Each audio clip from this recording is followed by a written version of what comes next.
Limit as x goes to 2 of x squared minus 3x plus 2 over x squared plus x minus 6. The first thing we're going to do is try the 2 for each of the x's. In the numerator, 2 squared minus 3 times 2 plus 2. In the denominator, 2 squared plus 2 minus 6.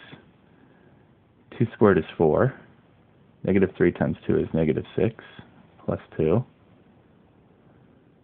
Over, in the denominator, 2 squared is 4 plus 2 minus 6.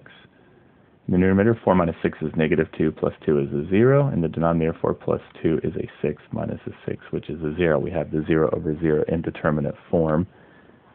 And we need to rework this. Since these are power functions, we can try the factor and cancel method. These are trinomial versions of x, and we'll do the trinomial factoring. In the numerator, x and x, we need two numbers to multiply to be a positive 2 and add to be a negative 3. They need to both be negative then, and negative 2 and negative 1 will work. In the denominator, we also have a trinomial factoring with x.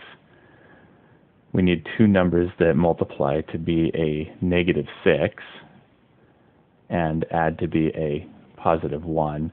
Now 6 can be 6 times 1, but 6 and 1 will not add to be a 1.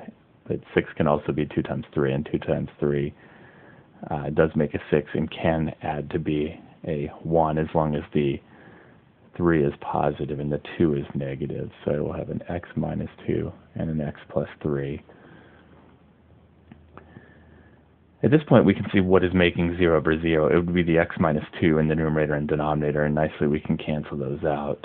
And that will result in us no longer having the 0 over 0 indeterminate form occurring.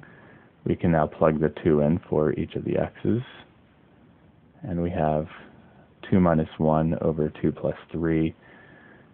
2 minus 1 is 1, 2 plus 3 is 5, and we're getting 1/5.